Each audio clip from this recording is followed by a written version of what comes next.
नमस्कार दोस्तों, मेरा नाम राजनपुरी है और मैं आरवी होम सॉल्यूशन से अपने प्रॉपर्टी पेपर वर्क के लाइजनिंग वर्क करता हूं, जिसके अंदर मेरे प्रॉपर्टी पेपर के अंदर बहुत सारी ऐसी चीज़ें हैं जो लोगों को समझ में नहीं आती।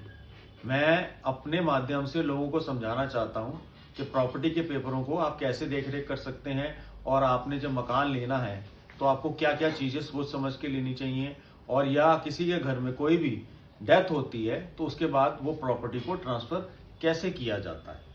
तो इसके लिए बहुत सारी चीज़ें हैं, उसके लिए आपको मेरे को संपर्क करना पड़ेगा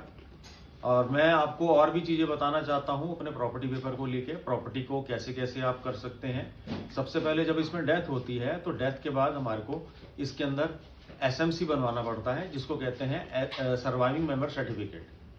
सर्वाइविंग मेंबर सर्टिफिकेट से ये पता चलता है कि जो डिसीज्ड है, जिसकी डेथ हो गई है, उसके उसके लीगल हायर कितने हैं। तो सबसे पहले हमारे को डीसी ऑफिस से हमारे को सबसे पहले सर्वाइविंग मेंबर सर्टिफिकेट बनवाना पड़ता है। तो उसके बाद फिर हमारे को आगे प्रॉपर्टी से रिलेटेड पेपर चेंज करवाने पड़ते हैं, टाइटल ट्रांसफर करवाना पड़ता है।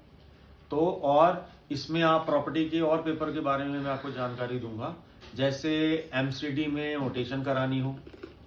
डीडीए में फ्री होल्ड करवाना हो, एलएनडीओ में फ्री होल्ड करवाना हो, किसी का नक्शा पास करवाना हो, और किसी के हाउस टैक्स में कोई प्रॉब्लम हो, किसी की बिजली का नाम ट्रांसफ़र कराना हो,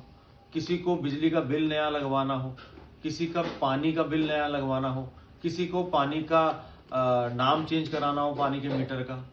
और किसी को प्रॉपर्टी से रिलेटेड कोई भी